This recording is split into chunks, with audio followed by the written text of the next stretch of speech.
it's cool because coming on a podcast like this, I'm going to tell you, I want to learn more about you than you probably want to learn about me, and I just find it fascinating when I see guys that, and women that have so much going on and you're multifaceted and to see you doing this, I really do. I want to learn the motivation if you don't Yeah. mind. And anyway, I appreciate it. Yeah. So you.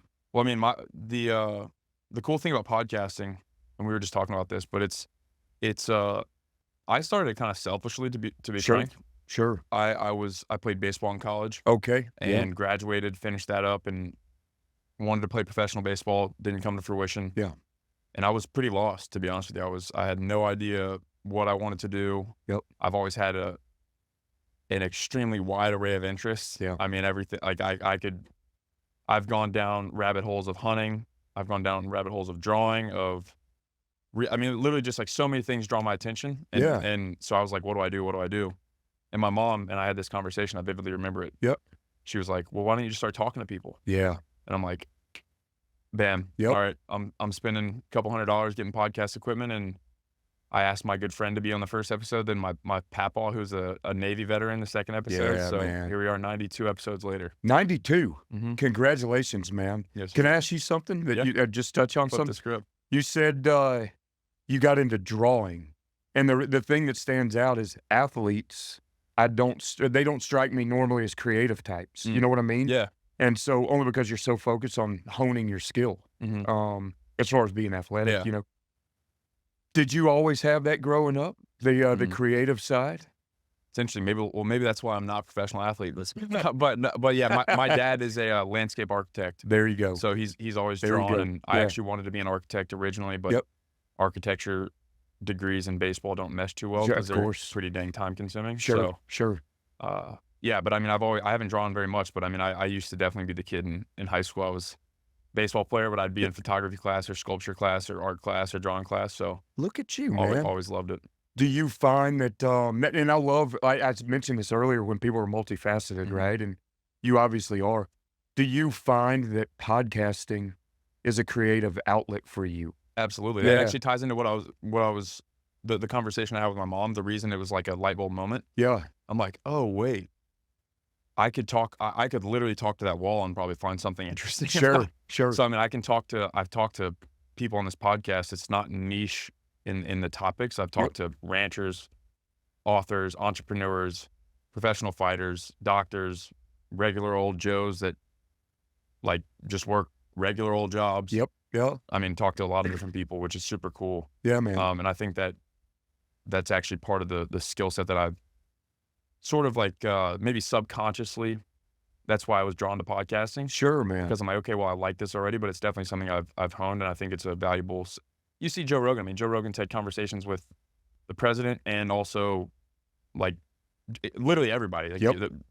just anybody and everybody he wants to have conversations with and learn from. Right. So I think that's a pretty big guiding ethos for me and mine. So Yeah, man. here we are. I'm happy for you. I didn't know it was 92 episodes, and Yeah, and just over a year. I think you might have mentioned it. I forget, but on one of your podcasts that I listened to, and correct me if I'm wrong, but it might have been Brett. But anyway, that I think the first 20 fail or 20 episodes. If Yeah. you get to 20, there's a certain, Yep. I guess certain parameters that you judge success by, and so it looks like you're doing really well, man. I really am low hanging fruit. No, the hell not am at I all. doing here? No, Anyway, there's thank you, man. Yeah. There's a statistic. I think 90% of podcasts don't make it past 3 episodes, 3. which is funny because you think about somebody starting a podcast and they don't get past 3. It's like, well, Yeah.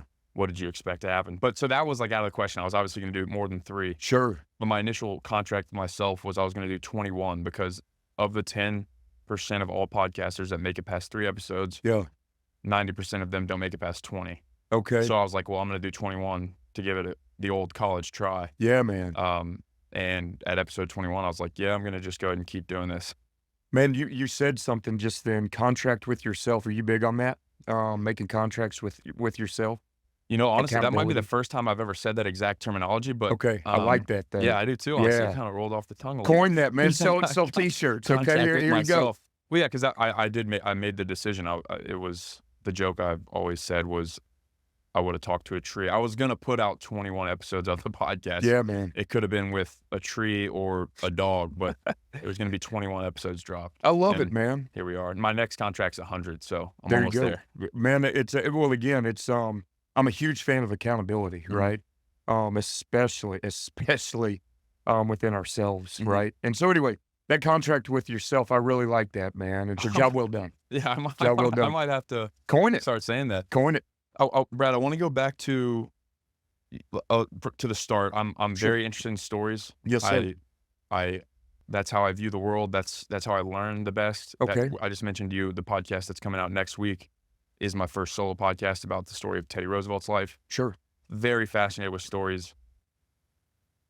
You were born and raised right down the street from me, Yes, sir. and then take us from there, like wave tops of what's the overall Brad Womack journey from there on. Sure. I'll tell you, and I'll always preface this by saying I say we a lot because I have a twin brother. Oh, cool. And so it's just ingrained in me. So whenever you hear me say we did this, Mhm. then it's he and I, and then my little brother. But anyway, so yeah, I lived in Atlanta until I was 12 years old.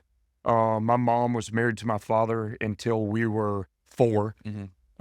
And then she got remarried to a man. He had 3 children. And so the only reason I'm bringing that up, we grew up with a family of 6 kids Mm. and our parents in Atlanta. It's kind of a fascinating story, man, because when we were 12, we moved to Texas. We didn't know why at all. And I'm going to tell you what's fascinating about it. My stepfather at the time, he did really well. And I'm bringing this up for a reason because life can come at you really fast, right? Mhm. We didn't know any better. We just thought the world was rainbows and all of this. And sunshine. Absolutely, man. Everything was taken care of. We knew no other way, right? And so, and we lived a really nice life. Well, when we moved to Texas, I can't make this up. We moved into a shack with no central AC. We were wondering what is going on. We were told that then we were had to share a bedroom with, I know at least Chad. It might would have been our other brother too, if I remember correctly. I mean, my memory's foggy. Yeah. But anyway, so imagine the culture shock of moving from, I mean, a really, really nice home to a shack, right? And then, but we were told, hey, everything's fine. We're just going to find a property. This was spur of the moment. We're going to do fine. Well, when we moved from the shack, we moved into a double wide trailer, right? Mhm. It's okay. Well, A little bit better. a little bit better, you know. And I've told this story before, but the thing is, what we didn't realize at the time, my stepfather had lost his job. He was lying to all of us Mm. and had been driving into Houston. We were in a small town called Livingston, Texas.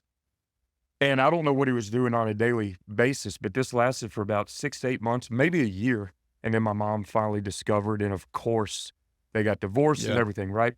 Again, the reason I'm bringing that up, man, is you learn, one, never to take anything for granted, and never, and I mean never, put value in material things, man. And we were too young. It Yeah. wasn't like our self-worth was measured in what we had or didn't have. It was more of things can really change on a dime. So, and I know this isn't what you're asking, but No, that yeah. was I mean, we were impressionable kids, right? And so we learned at a really young age, man. Well, again, life can come at you really fast, right?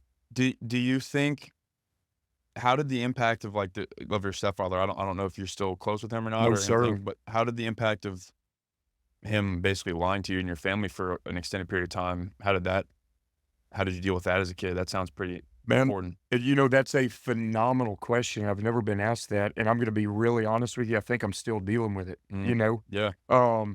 I mean, that was our father. He legally adopted us. Now, I wanna make this clear, Womack is my real last name. I changed my name back because I haven't talked or spoken with that man or his kids in, Jesus, man, it might be 2 decades. I mean, it's a long Yeah. time, you know? And so, anyway, but that is such a good question because he was a very, very religious man. He Mm. was a disciplinarian, and, you know, I don't know if I learned right or wrong from him. Does that make sense? Mhm. And so I'm still dealing with that at 52 years old. Yeah. And so that's such a good question, man. And so anyway, at the time, I'll tell you, my brother and I were floored. I mean, like, well, wait a minute. Mhm. I mean, what's real in Yeah. life? What we didn't know how to decipher that, you know? I mean, we had been told everything's fine by a parental figure, and it was all a lie. And my mom didn't even know. My mom, God bless her, is so protective of us, of course. Mhm. So but she didn't even know, right? And so none of us had anywhere to turn to. It was all one big lie. And then whenever they got divorced, he took his 3 kids, of course, so our family was gone, like, "Wh Yeah. what's reality here, man?" You Mhm. know, and left my mom to her own devices raising 3 kids, and anyway, it was just, you wanna talk about rock the boat.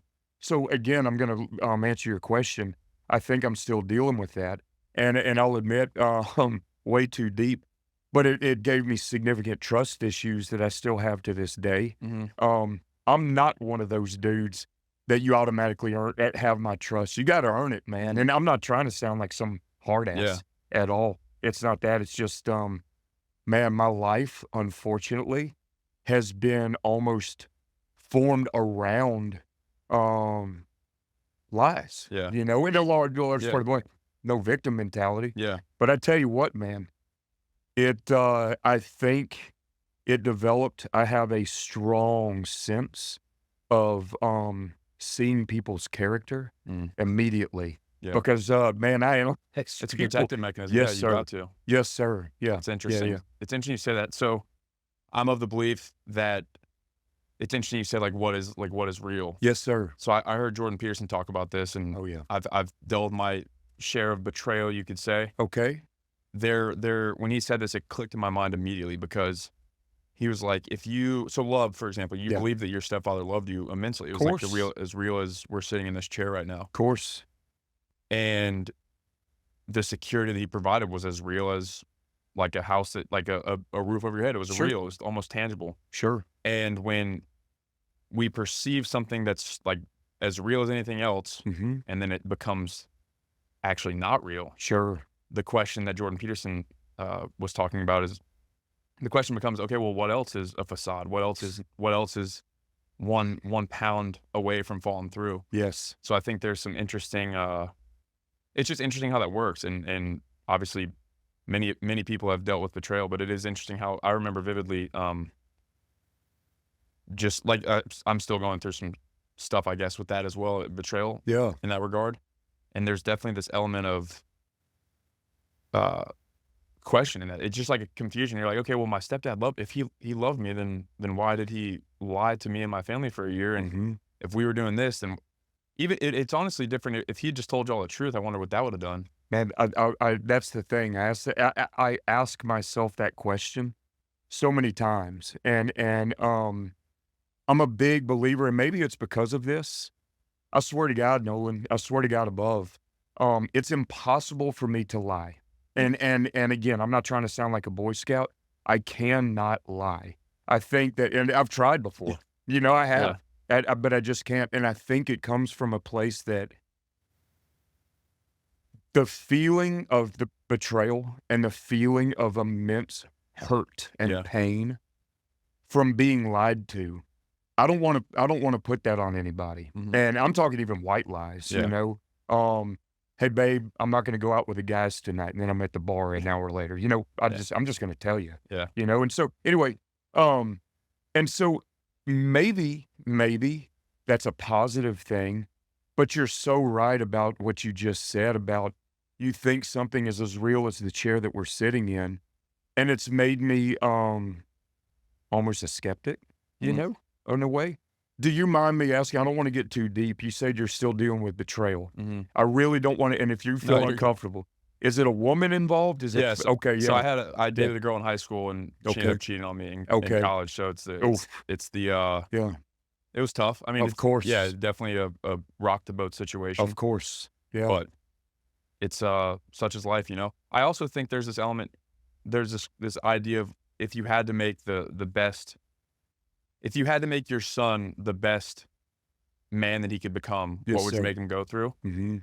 I I would I would put a serious breakup at the top of that list or one of the top like, damn near Yeah. close to the top of that list, Yeah. so, just as you said, you wouldn't change anything and it's turned into good, there's definitely positives that have come from it. It seems like we share the same mentality. I'm smiling only because Man, I've had my heart broken so many times. I tell everybody, it's amazing. We all try to be big, tough men, right? Mhm. I'm being very sarcastic. Yeah. It's amazing what 100, 120, I don't Yeah, care, yeah. what a small, demure, petite little human being Yeah. can do to us, Yeah. And, but it's funny on that note, what you said, I couldn't agree more as far as going through heartbreak. I just, uh, made a little tribute to my little niece, the light of my life. Mhm. And part of it was have your heart broken. And I mean that. I don't wish her pain, Mhm. obviously. In fact, I want to protect her from pain.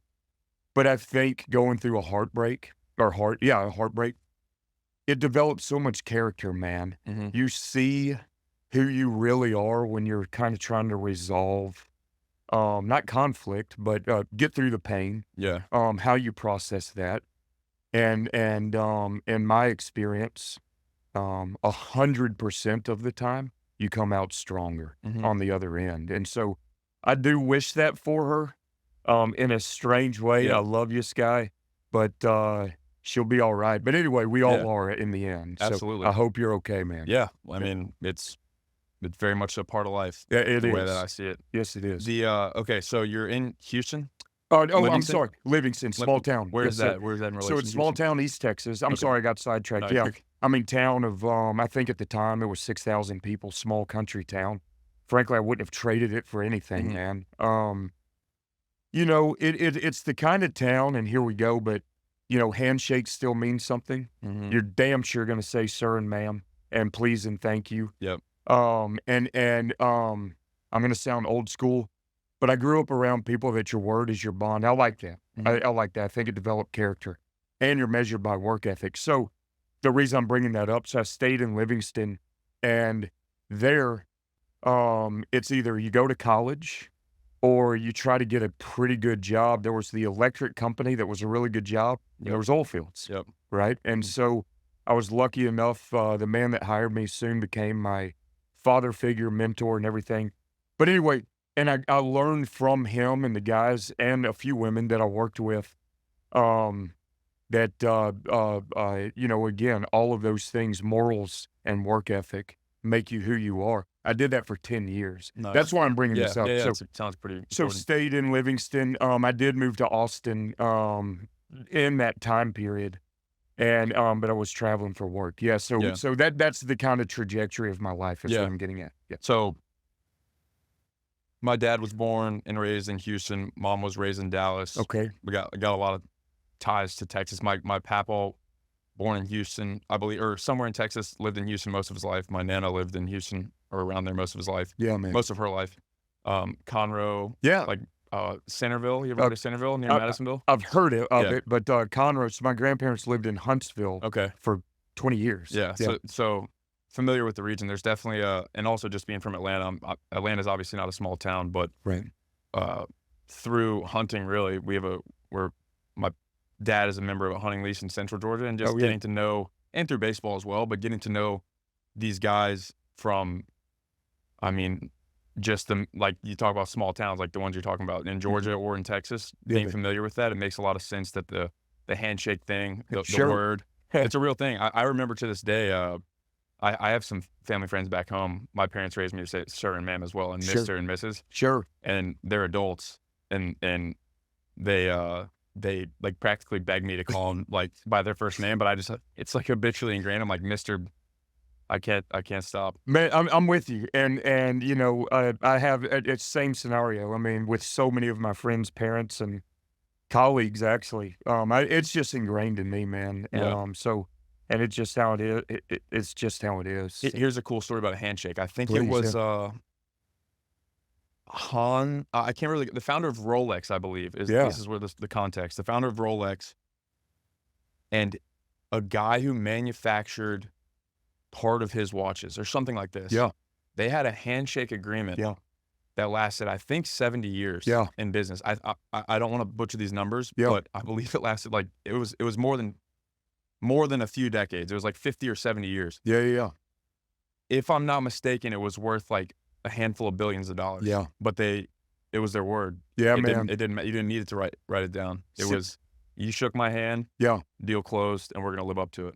I love that, and I can tell you a similar story if you'll Yeah, indulge absolutely. me. So my brothers and I, we got in the bar business, and Mhm, humbly speaking, we leased. I wish we owned, but we had several venues, right? mhm, Several locations.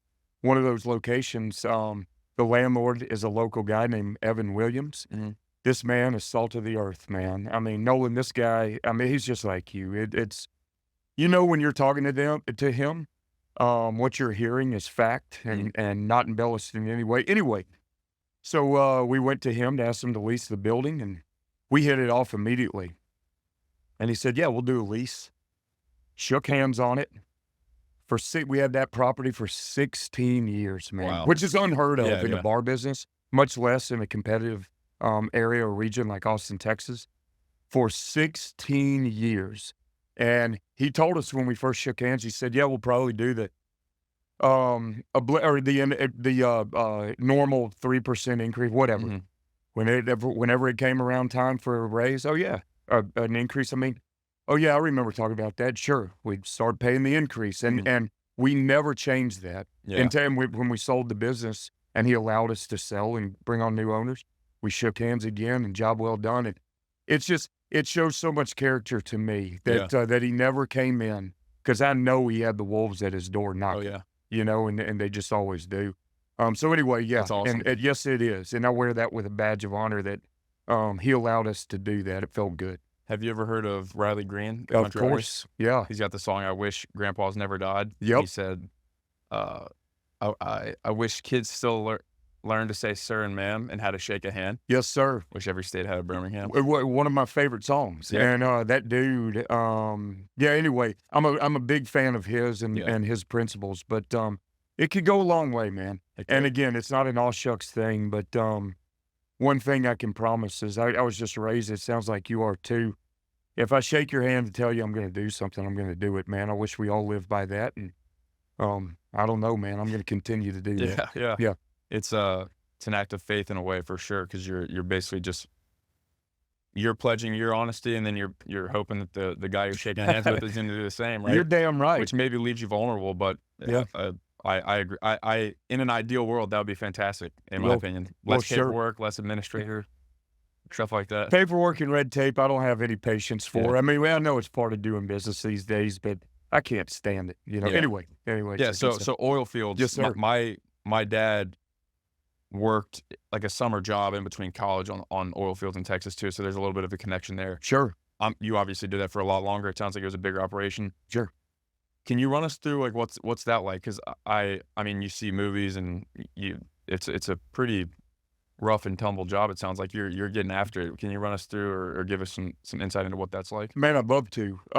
And I'll preface this by saying again, you go out there and you're measured by your work ethic, right? And you get weeded out really quickly if you're not there to work. Mhm. And so, I valued that. I had several men and women just kind of show me the way, and I didn't want to be less than. So anyway, a typical day, I kid you not. So what I did was seismic surveying for the most part. I did a little bit of drilling onshore, Mhm. not offshore. Yeah. But I'm going to bring you back to the seismic surveying. What that is essentially is you're walking for miles and miles and miles and miles and miles. You've got a 30-pound pack on your back because it's all you're gathering data via satellite Mhm. to essentially find locations for these guys to drill. Now, when we were surveying, we would cut brush and stuff too. And so, no, I mean, there were times that we were in swamps, believe it or not, Mhm. laying lines. We were in the thickest forest you could ever imagine. We were in desert. So, I mean, we were out in the Yeah. elements. We were in North Dakota. I kid you not. My old mentor has a picture of us hold up a paper. Kid you not, no one ever believes it. It was negative 73 degrees with the wind chill. It was on front page of the Yeah. paper. That's And so I'm incredible. not kidding. Yeah. And so if it was 40 below or colder, we wouldn't go out because your Yeah. eyelids would start freezing. True story. But anyway, so we were in all elements. But what I'm getting at, yes, sir, it was hard, hard work. Our boss was paid by production. What that means is how many points you would set. Mm. So you were judged, you were paid by how hard you worked. Yeah. And so you would try to set 100, 150 points.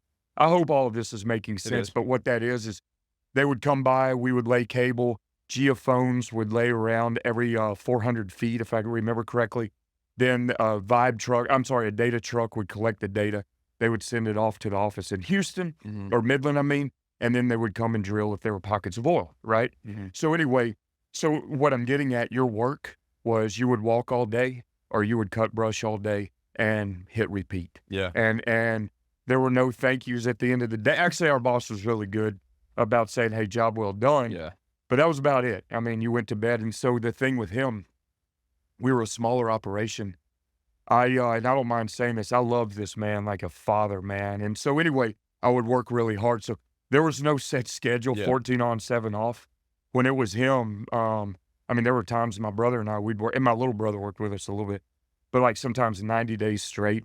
Yeah. We'd finally be driving home to see our girlfriends, or so we thought, and our boss would call us. There was one time I was driving through Austin Yeah. at the time. Oh, no. He was like, man, I hate to ask, but we just landed another job and drove right for, imagine making that phone call to your girlfriend. Yeah. I eventually lost her, of course. Yeah, I actually got to go. Oh, yeah. I mean, I eventually lost her, man. I mean, and I can't blame her, but anyway, but you know, Nolan, and I mean this, it was to me the most fulfilling job I've ever had.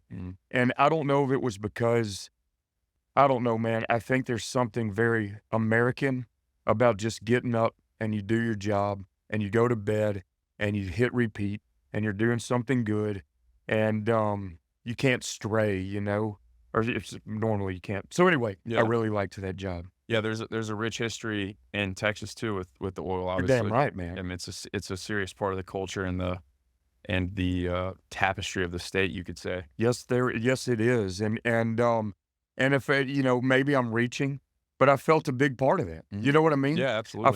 I felt being a part of that meant something to Yeah. me.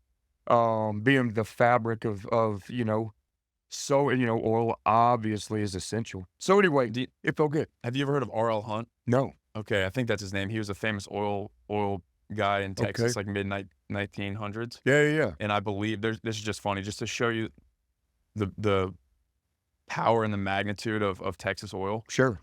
And I don't fact check me on, or go ahead fact check me on these numbers, but I believe during World War II, Right. America produced something like 500 million barrels of oil. Okay. America as a whole. Well, yeah.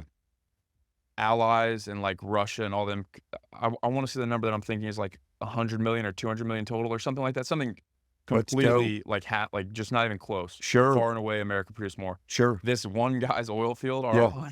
yeah, I believe it was in Texas, produced like 200 million alone. You're kidding me, man. Something like insane like that. Man, And I mean, good for RL.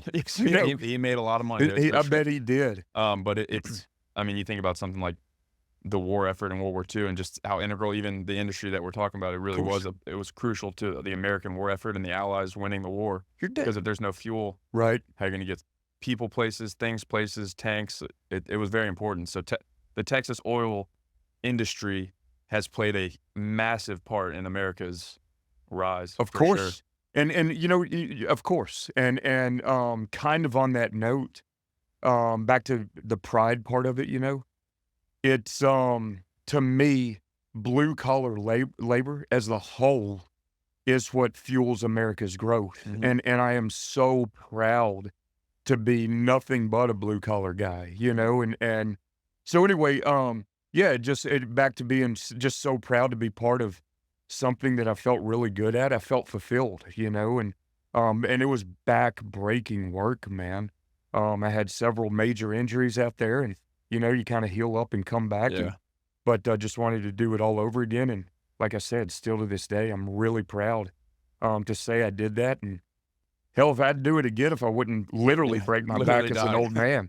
Yeah. So It's interesting. You're obviously on the back end of more financial success, and we'll get into that later. But it's interesting to hear you speak about those times being the most fulfilling. yeah, Who was it? Henry Ford, yeah, one of the richest Americans ever lived? He Sure. said he famously said, "I was happier doing a mechanic's job." man. No, So, no kidding. Think about that. Did he Think say about that? Andrew Carnegie said, "Millionaires seldom smile." So there's just this idea of especially in today's world, the money is obviously compelling to a lot of people. And I'm not Sure. saying that I don't believe that money's bad. I actually think it's a beautiful, incredible tool for us. But Sure. some of the happiest people I've ever, actually, I would not even say some, the happiest people I've ever met, the Yeah. most content people I've ever met Yeah. Yeah. were really, really, really like incomprehensibly poor people in Guatemala Yeah. and relatively poor blue collar folks in Georgia. So it's just Yeah. interesting how that works. Man, well, and I believe in that, um, on another podcast, actually, I was asked, "How do I define success?" And I won't be self-serving and repeat verbatim what I had said, but bottom line to me is if you're doing something fulfilling, then you're successful. Mhm. And to me, I'm gonna tell you, man, at that time, I forget what we were making, and I'm sure it wasn't much.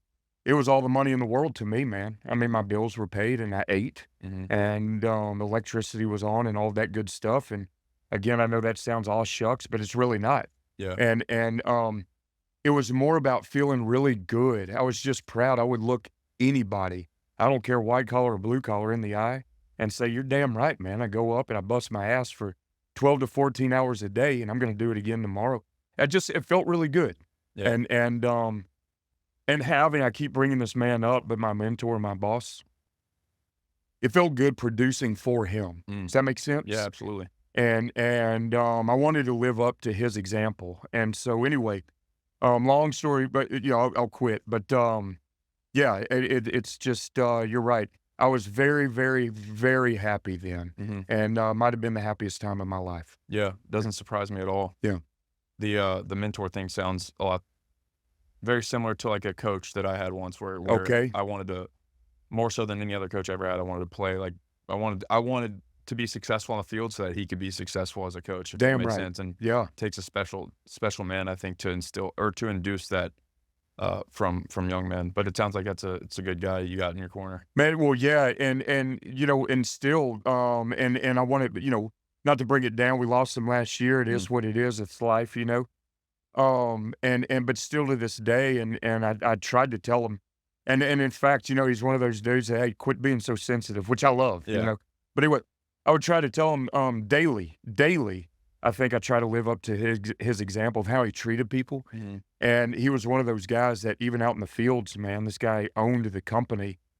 If any of us needed to take a day off, which was so rare, for something, he'd be out there cutting brush, man, alongside Fill us. your fill your Yeah, I gas. mean, I'm telling you, I mean, he wouldn't take the easy part. Mhm. He'd be out there, and that rings with me, or resonates with me still to this day, only because, man, I mean, that made me want to work for him so hard, Mhm. and so I really, really tried, throughout our career in the, hospitality industry to kinda do the same thing. I just respected him so much. Yeah. Yeah. I'm reminded of, another Teddy Roosevelt story. Yeah, man, let's hear it. He famously was the leader of the Rough Rider, or not, he was a leader, eventually became the leader of the Rough Rider, regiment. Have you ever Yeah. heard of that? No. Okay, so he was the assistant secretary of the Navy in DC, living a very nice, comfortable, lavish social life, Sure. in the thick of American politics and power, Yeah. and the Spanish-American War breaks out, and he leaves. Yeah.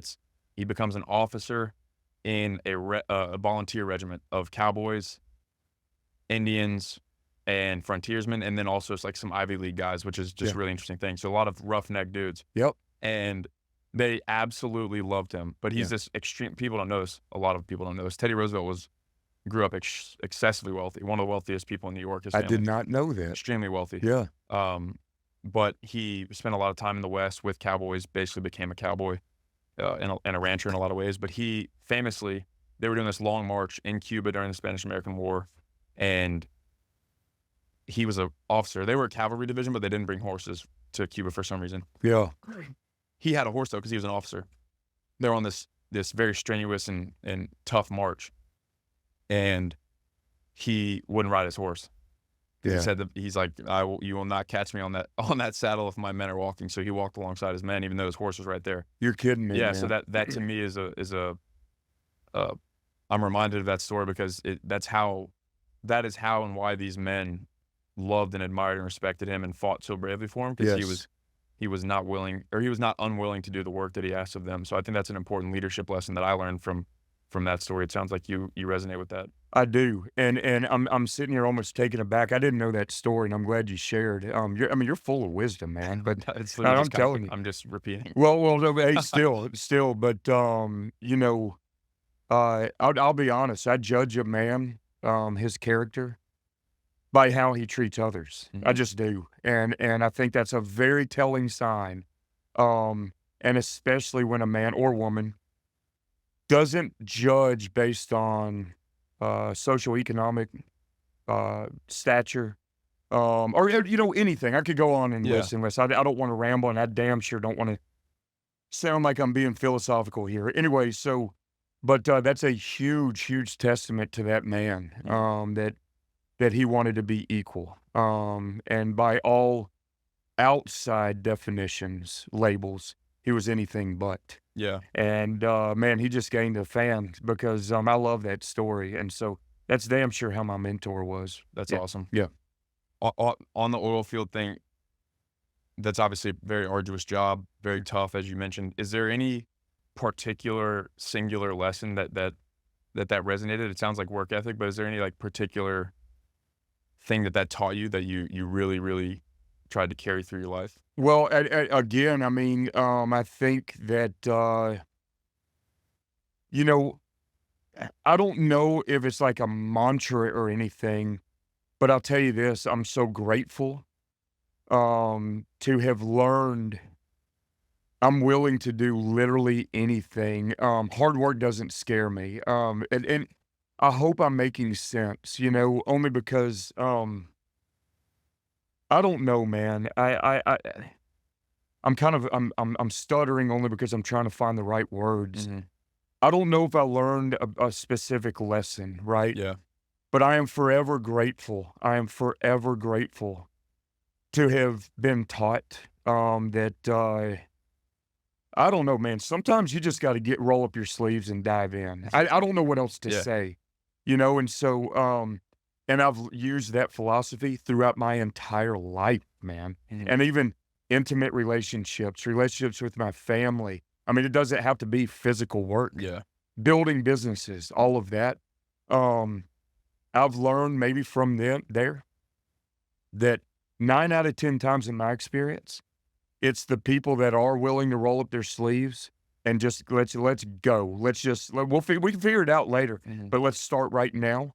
That are the successful ones, as opposed to the ones that might have certain trepidation or might not want to work hard. You Mhm. know what I mean? Yeah, absolutely. And I'm grateful too that 14, 16 hour workdays mean nothing to me. And so, like You've been building, conditioned. yeah, yeah, yeah. And I've been trained to endure, Mhm. you know, and so maybe that's another lesson that I learned. That's awesome. Yeah. This is how my mind works, and you'll people already know this, but Let's hear I it. think of quote like you say that, and I think of quotes and things that I've heard. Yeah.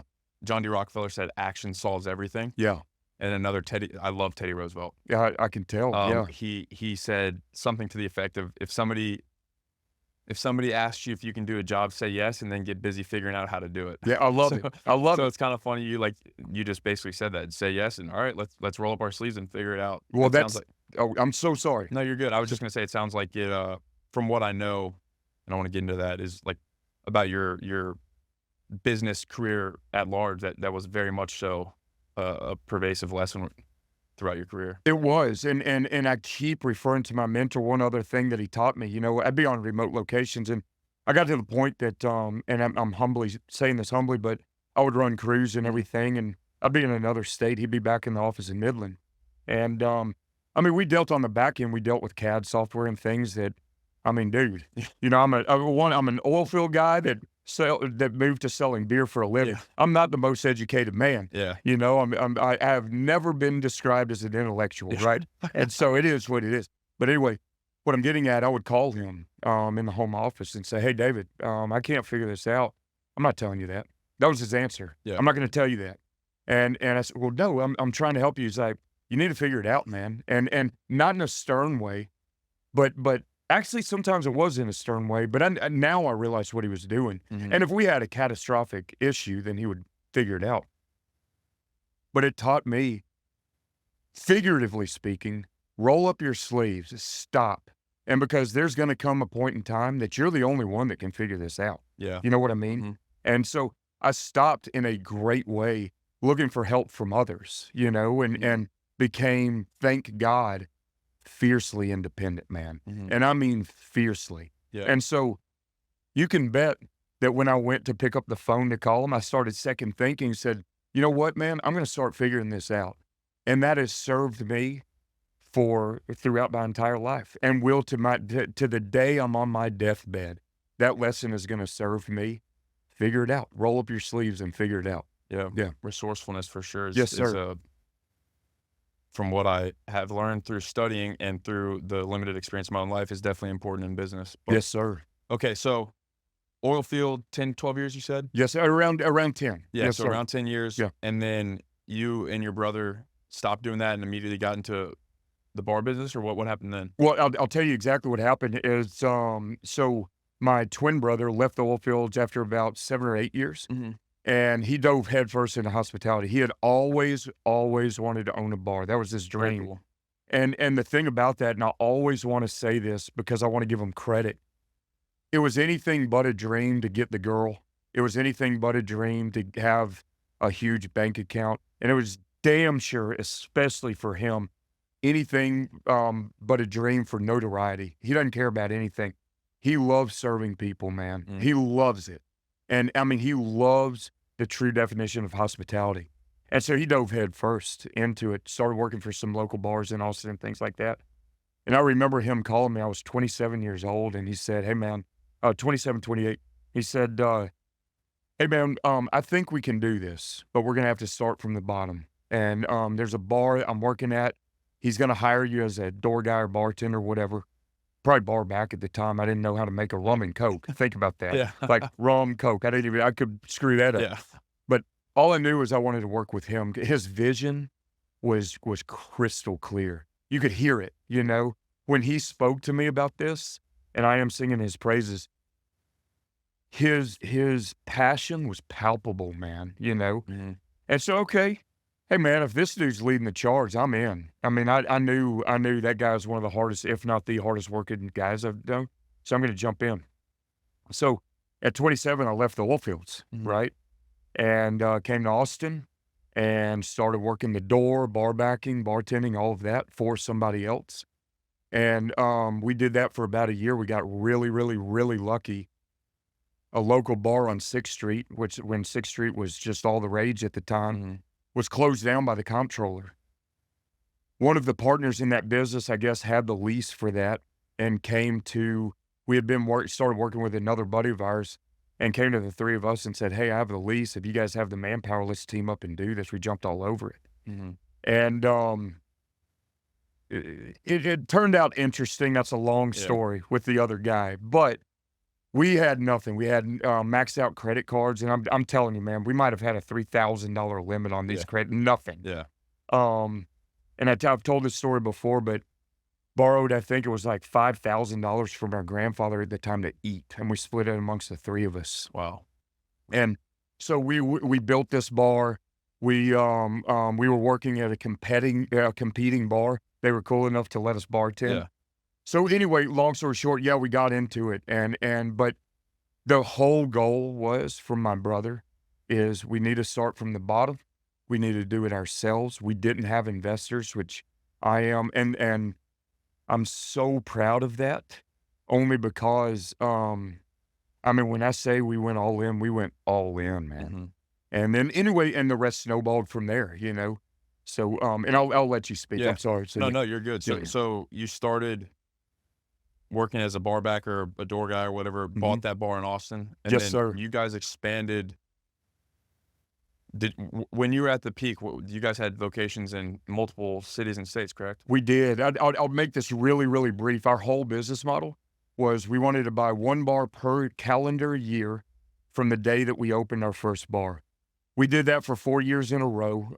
We had 4 venues, and then it got to the point that, financially speaking, it wasn't wise. We didn't want to spread ourselves too thin. Like I said, we didn't have investors, Mhm. but much more importantly, we didn't have the manpower. We were so hands-on, though. Well, I mean, Yeah. we were in there all the time. Yeah. And Um, no sob story. I love it, but 7 days a week. So we were stretched thin. Our little brother came on board. So there were 4 of us. Mhm. We were operating. There was one other guy, a college buddy of ours, that wasn't on operations sides, but he was more on kind of the financial side. But we were all a team, and it works really, really well. So anyway, we did that, and so yes, to answer your question, we started branching out. The snowball started growing, man, and so we would maneuver. We might sell a bar, we might buy a bar, we might sell a bar, we might build 2 bars, Mhm. things like that. So it ended up we had locations throughout our career. It was over 23 years. We had 13 venues, maybe 14 venues. We were in Nashville, Houston, Austin, and again, I say it humbly, man, but experienced at certain times some of the highest sales in Texas, Wow. which I'm very proud Yeah. of, for 4 stupid kids that started as bartenders. Mhm. Um, and we ran those businesses in my humble opinion, very ethically. Um, I think we did it right, man. Yeah. So anyway, at the tail end of that, we were presented. My little brother dropped out. He did his own thing. The other guy dropped. So it was just the 3 of us. Um, and we did give our director of operations 10% of the company. She was gold. Mhm. But long, long, long story short, without rambling, we were approached by a guy in May. Actually, it was long before, but May of 23, we sold our 2 Austin locations. Mhm. And then May of this year, we sold Nashville and one of our Houston locations. We kept one, frankly, just for sentimental value, to Yeah. be honest. And now I'm in this transition phase of what's next. But I'm going to tell you, again, without rambling. Um, You can ramble. well, I mean, I've had I, people in here talk for 30 minutes straight. okay, You're I'll, good. I'll tail into this. That career I'm so proud of, man, to work with my twin brother. I saw his dream come to fruition. Um, I worked with what I think are some of the most ethical guys in that business, some of the most creative guys in that business. I learned so much. And I think we did it humbly on a very high level, man. And I'm really proud. And the exit was amazing. And now let's see what's next. Yeah. What's are there any few moments, obviously, that's a long career and there's gonna be waves that go up and down. Are there any, Mhm. like, highs and lows that stick out to you throughout that? I'm Absolutely. sure obviously the exit was a pretty big high, but Well, but sure. from the beginning to the exit, what are the moments that stick out to you? Yeah, little things. Well, not so little things. One of our bars, the Dizzy Rooster, which is a ridiculous name, but we wound up without even knowing. I'm not Dizzy Rooster is the name? Dizzy I Rooster. like the Yeah, name, yeah, it's yeah. good. I think it's still on Sixth It's like the Street. Dixie Ki D Dixie Dixie Chicken? Chicken. Yeah, yeah, Yeah, in yeah, College yeah, yeah, Station, yeah. that's awesome. But anyway, I randomly picked up a USA Today. I love this story. And they did top 15 college bars in the nation. We were number 13. There we I go. mean, we didn't even Yeah. know. Things like that. Again, I just mentioned, and I say it humbly, but the Dogwood was one of our concepts. The Dogwood Houston. Isn't there one in Austin now? There's 2 2, in okay, Austin, okay, but the group that bought us is still operating okay, those as the Dogwood. I think they're gotcha. about to transition out of it. Mhm, That's the group that bought us out. They've been existing. gotcha. Anyway, Sorry to interrupt. the one in Houston achieved for 2 months in a row literally the highest gross sales in the state of Texas for any venue. Wow. And when you do that calculated price per square foot, that's insane. Yeah. I We beat Minute Maid Park, man. Wow. I'm not kidding. We really Wow. did. I'm not a guy that grandstands. Yeah, I'm not. I think the term is braggadocious. I'm yeah. not at all.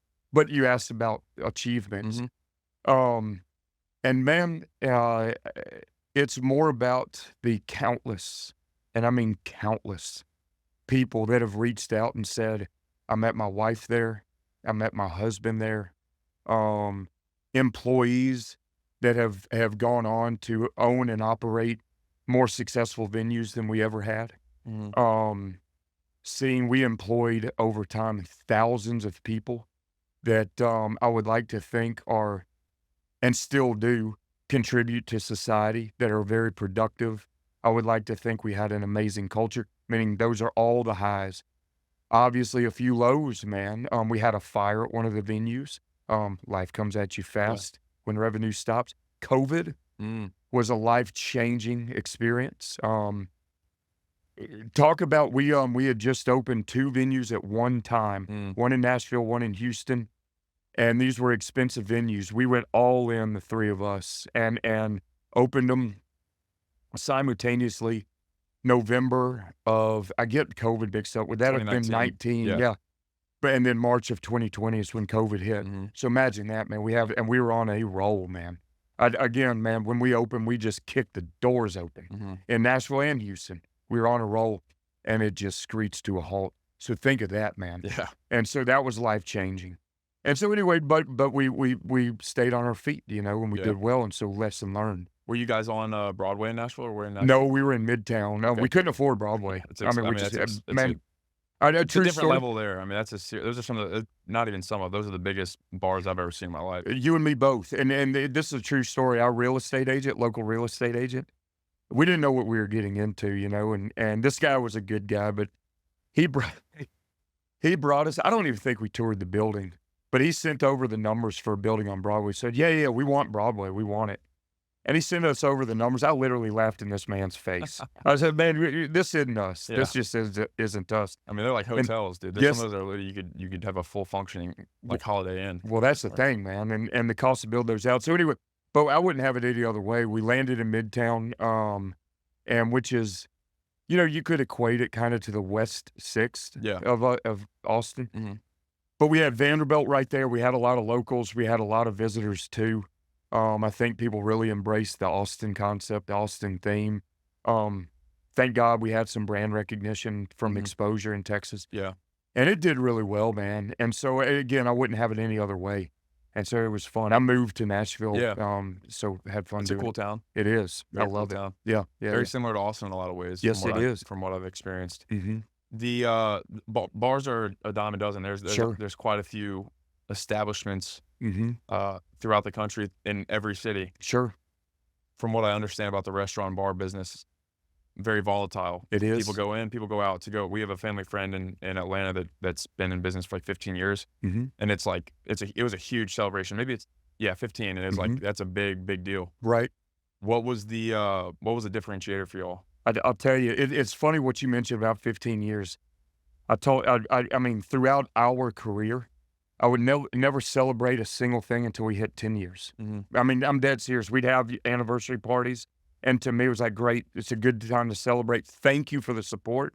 We haven't won anything. We haven't won anything. Anyway, and we were able to win that 10-year mark at most of our venues, you know? Yeah. And I'll tell you why, man. One, our concepts were never trendy. You know what I mean? I think that we went for concepts that were comfortable to every single person out there. And in fact, we had this little mantra or whatever, little saying at the Dizzy Rooster, but you could have a guy that came in, like parked his Harley out front, sitting next to a sorority girl, sitting next to our parents, sitting next to a congressman, true story, sitting next to hell, we had so many celebrities for whatever reason came in. It just didn't even matter. All walks of life felt comfortable in there, right? Yeah. So that lends to comfortability. More importantly, that lends to longevity, you know? So there's nothing trendy about liquor on shelves and, you know, all types of music, and you know what I mean? But what we did differently, in my opinion, is we lived by the textbook definition of hospitality. And we've said this in so many one of our advertisements, so to speak, is we want you to feel like you're at a backyard barbecue in our home. And our staff, thank God, we're so lucky to have everybody that worked with us. But they live by that, man. Yeah. As soon as I'm telling you, man, as soon as you walk through the door, it was, hey, y'all, how you doing? Come in, sit down. If you're here to eat, here's a menu. If not, no pressure. I'm here to help you. Yeah. You know, you do you. And we had that attitude throughout our career, man. And I think people embraced that. Yeah. And it was a welcome feeling. Yeah. Interesting. Yeah. There's something that I'm thinking about while you're talking about these bars and things like that. Sure. Because in the modern day, like, Sure. in the zeitgeist, you could say there's almost like a stigma around going out. Sure. A lot of people think it's like, or going to bars and, um, having some drinks, Yeah. at least from I'm a healthy guy, you're a healthy guy as Yes, well. sir. Just in that type of space, there's certainly a palpable stigma. Sure. People think it's, like, not worth your time or it's a bad habit and whatnot. Sure. I'm not of that belief. I think it's very nuanced. Obviously, I think that it can become the crux of people's Of course. existence, but so can a lot of things. Sure. How do you view it? Like, how do you view what's the positive of creating an environment for people like that? Because I mean, some of my favorite memories with my college friends, some of my Yeah. favorite memories with, uh, my friends from Atlanta and people here are at cool bars. Like, it's Right. just part of the American experience. How do you, uh what would you say to somebody that would present that stigma to you, that's saying like, "Oh, why would you do that?" Sure, sure, and I appreciate the question, and let me tell you something that's funny because, I think that stigma is ever growing. Mhm. Data doesn't lie, right? And this year alone, and we're not even through the end of the year, but just Austin, is down 30% in alcohol sales Wow. from 2023. 2023 was down 35% from 2022. Mm. So there's a steep decline. And I think, like you said, I think that the newer generation is becoming more health conscious. But anyway, How was it, 2021 to man, sorry to I interrupt. can't even, I don't 'Cause know total I sales. wonder if 2021 was like a massive spike. Oh, I'm sorry. After COVID, yeah, Yeah. we had record breaking I was gonna sales. say because We, people are like, yep, "Let me get the heck out we, of here. I we wanna go." yep, it's funny you asked that. Okay, yeah, now I know what you were asking. It's so funny because that bounce back, we had, like I said, such I mean, literally across the board for every one of our venues, it was record-breaking Mm, month after month.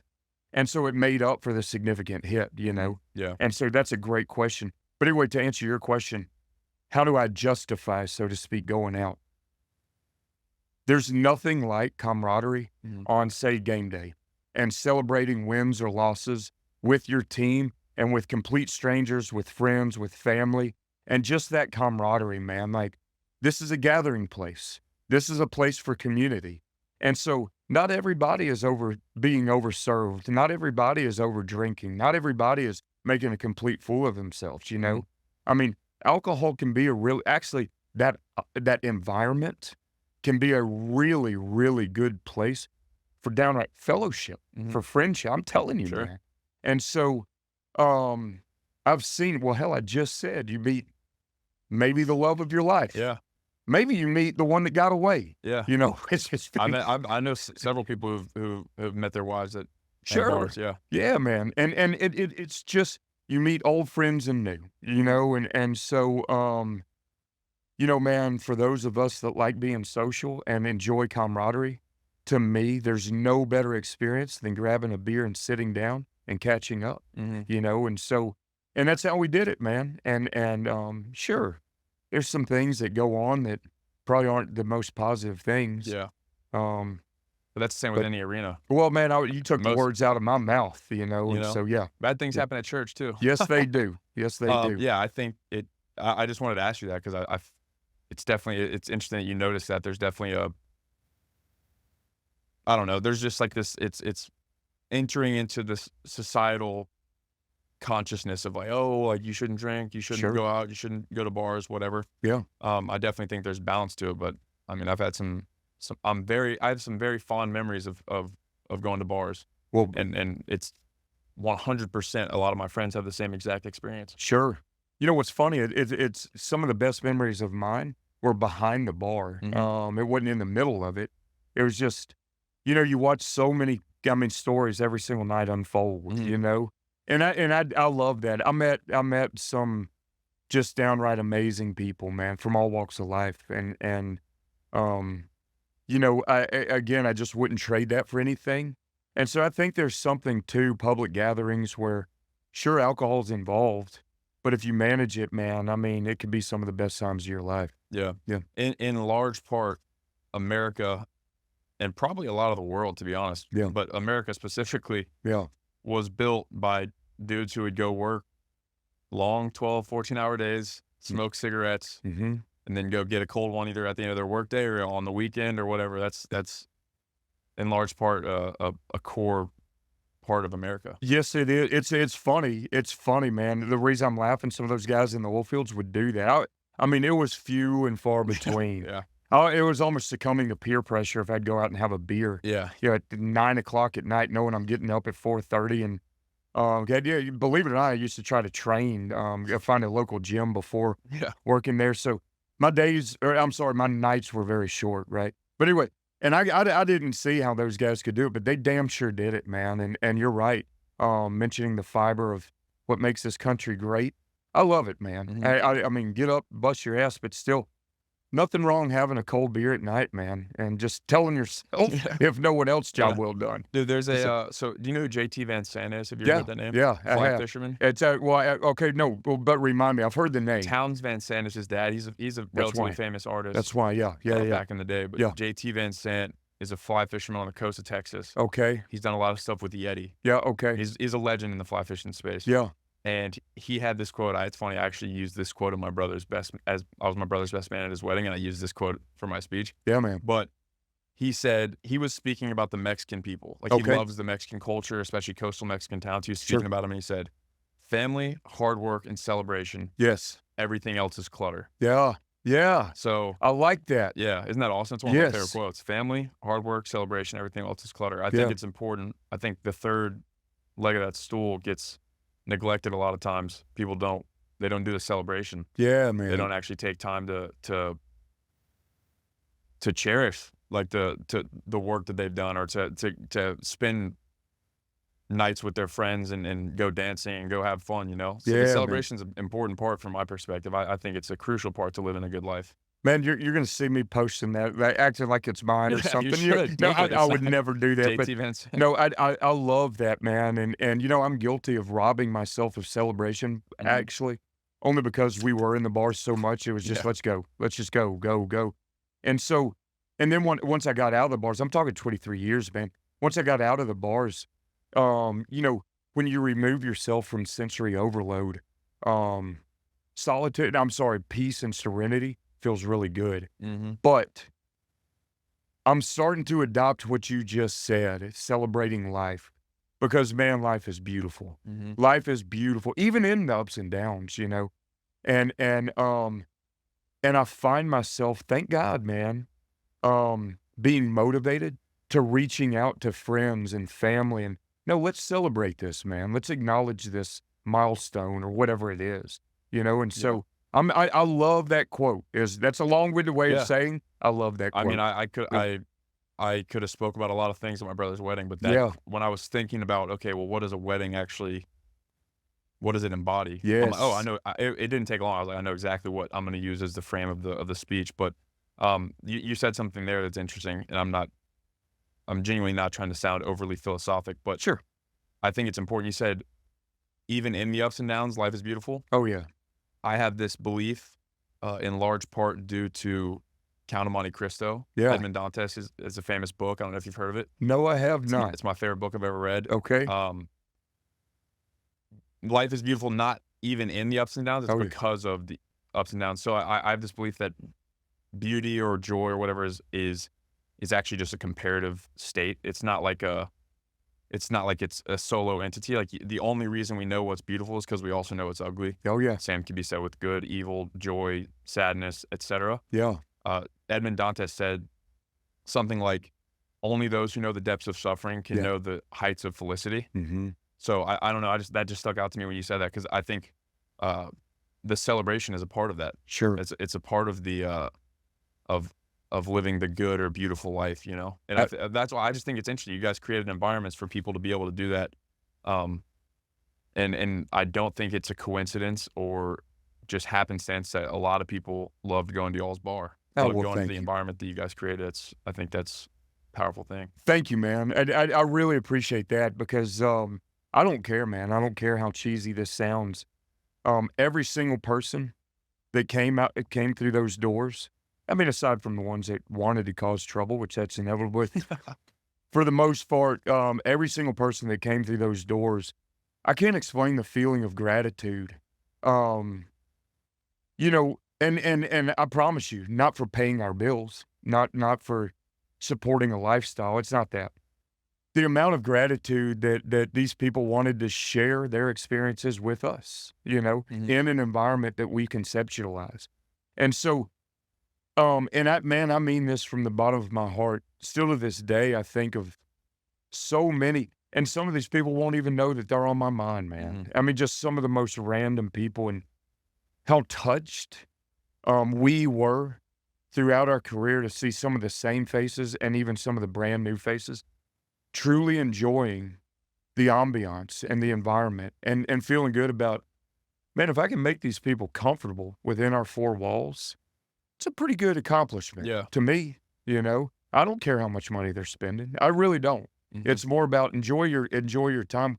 We're doing well here, man. Yeah. We're doing well. I just got reminded of a story. I was doing a drive through, like a solo drive through Texas right after college. Love I it. came out to Lake Possum with my family and then just drove back solo. Love it. And I stopped in Port O'Connor, Yeah.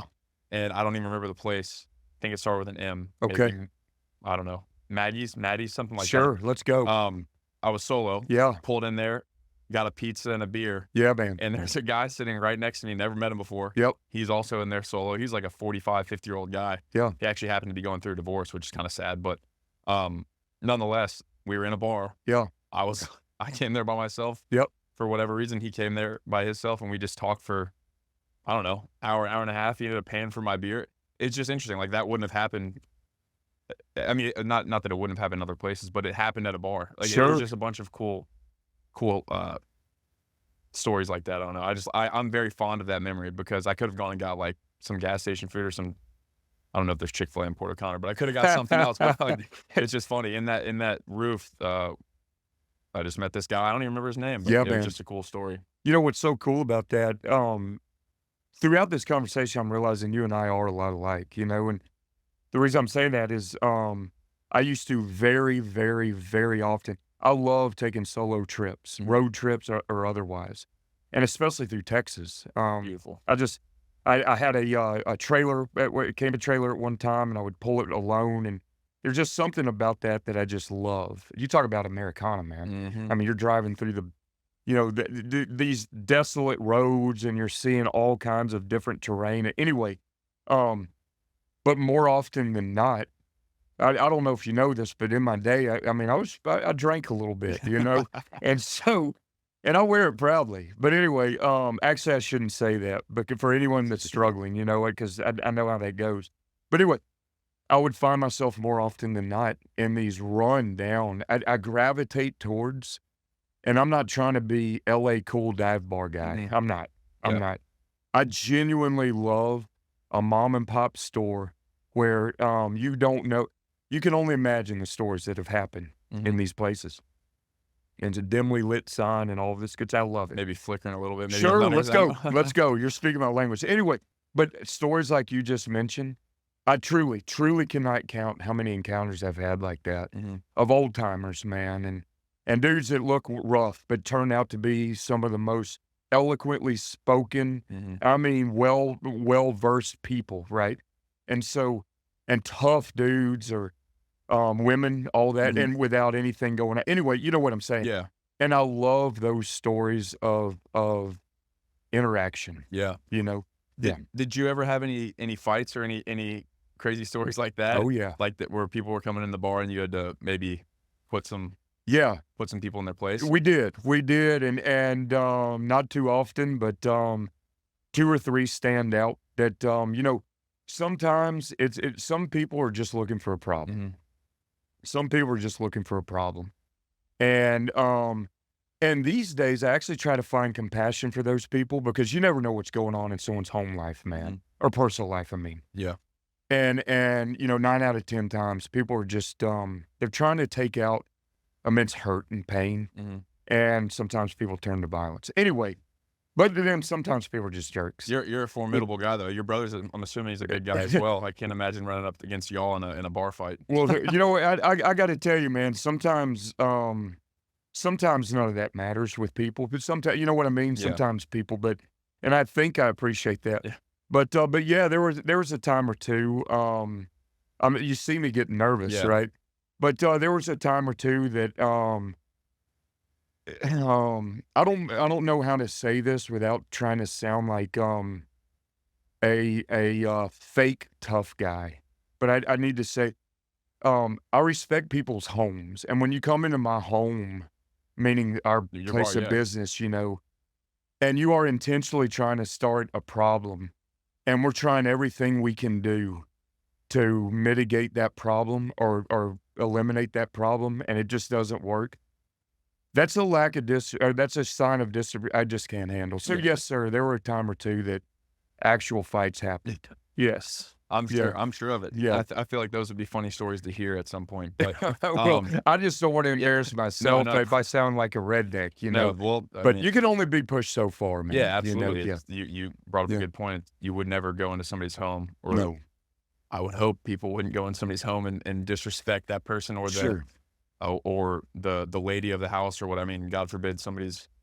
I mean, a lot of things happen in bars. I can see that being a place where you had some stories where you might have had to intervene. Well, one quick one, Yeah. I'm not even gonna get into the fighting part, but just talking about people always look for a problem, but one of the worst ones, I mean, it was a random Tuesday night, there were all 6 people in the bar, Mhm. and it was my brother and I behind the bar, and these guys, 2 guys come in and, I mean, noticeably aggressive, but anyway, they went to pay out, we gave them their tab, and all they scribbled was "F you" on the tab, Yeah. so there's gonna be a problem. Yeah. So that's what those are the stories that are like, there's no talking out of it, Yeah.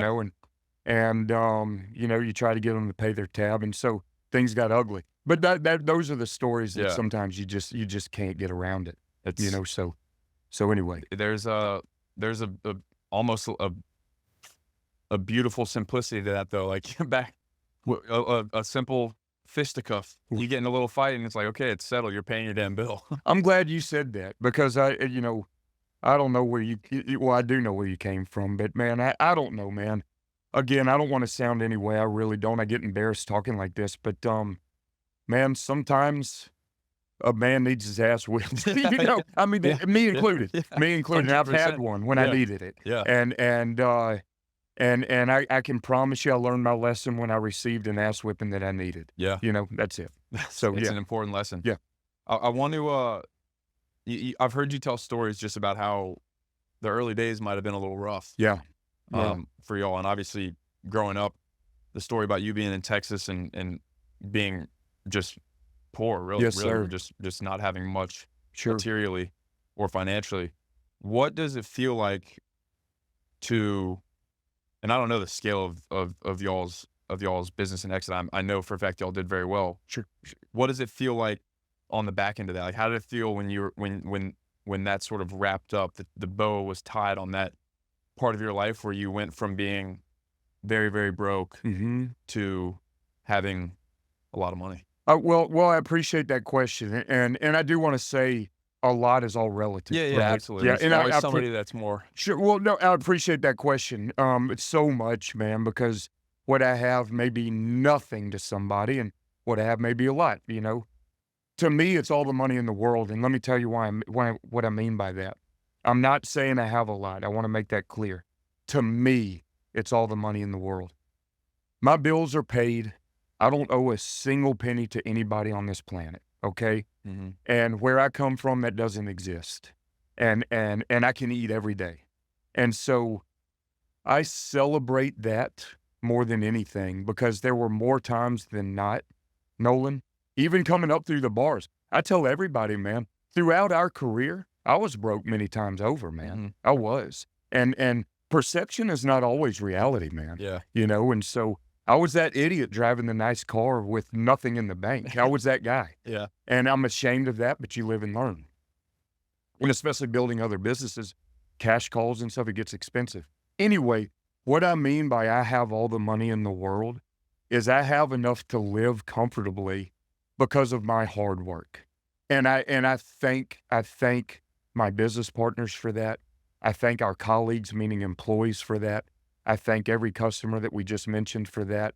And I thank God above for my mother and my mentor and all those people that instilled the work ethic in me that have allowed me to breathe at an early age, Mhm. you know? Yeah. But I'm going to tell you, man, I don't care about what's in the bank. I want to get to work again. And so I'm promising myself, I gave myself to through the end of the year, Mhm. I'm gonna jump right back into something come January, and so we'll see that what that is, but to answer your question directly, that old saying, "Hard work pays off," Mhm. that's how I feel, man. Just to be able to breathe feels really good, Yeah. and After a long time of maybe not man, being able to. buddy, I can't I remember the days so vividly, of not knowing if I was gonna be able to pay rent, of not knowing I'm gonna tell you, if I could put gas in my car, much less make a car payment. Mhm. I remember not knowing if I was gonna eat, true story, and I'm not gonna regurgitate the story about splitting a Yeah. cheeseburger, we've all That's heard the it. one I've heard, yeah. Yeah, well, and but that story was more common than not, of splitting a meal with my twin brother, because we had nothing. And the fact that I see him supporting his family so well, that his child will never go without a meal, Mhm. that we've been able to help our mom a little bit, um, that feels good, buddy. Yeah. That feels good. I believe it Yeah. does. Yes, sir. What is it like what is it like doing that with your brother? I wouldn't have it any other way. And I've learned so much. I couldn't have done it without him. Mm. Let me make that very clear. And I'm I'm not an emotional guy. I'm not going to get choked up on you, but I love that man to death. And so it would be humanly impossible for me to reach even a fraction of the quote unquote success that we reached without that man. Mm. And so to have him by my side and to know the struggles that we went through together, um, you know, growing up is tough sometimes, man. And we moved a lot. I told you, we had a few parental figures in our life that came and went, but he was always there, man. And to look at him and know that he felt the immense pain throughout our struggles that I did, and to know that he's breathing too, easy, Mhm. after busting his ass. I mean, I'm more happy for him than I am for me. Yeah. Yeah. What was there challenges with that? That it was your brother?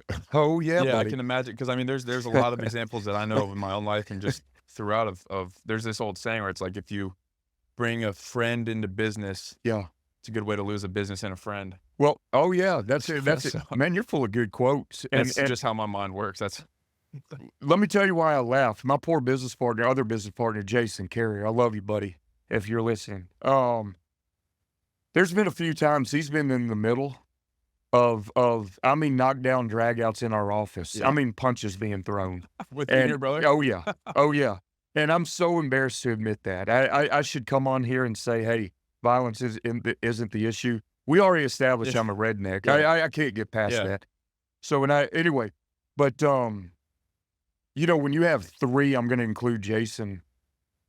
When you have 3 people that are so passionate about what they do, and, unfortunately, Chad and I can be hard-headed being twins and growing up in the same household where you kinda had to have a very strong voice to be heard. Mhm. I told you we grew up with 6 kids, right? Maybe we were fighting for attention, but me, me, me, I don't know. Yeah. I don't know. And we both think we're right all the time, which we never are. Yeah. Isn't that funny? So, but yeah, and so there were immense struggles at first, but then, thank God, I learned or realized over time, there was a respect that grew when I would watch him, how he ran and operated these businesses, his creative side, his grit, just pure grit. And I learned the older I got to kind of step back, and I think he did too. But if this man so passionately or adamantly believes in an idea, maybe I need to shut the hell up because he hadn't led us in the wrong direction before. Mhm. Yeah. Let me shut the hell up and listen to him. And over time that grew, the respect grew for his business acumen, for his creativity, things like that. Mhm. And so that's such a good question. At first it was difficult. Yeah. I think there's ego involved. I would like to think the older any of us get, the ego dissolves, or it should. And once that started happening, man, there was a space that frankly allowed all three of us to get so much better in what we were doing because there was no comparison to each other. You know, it's just, hey man, if you firmly believe this, take it and run with it.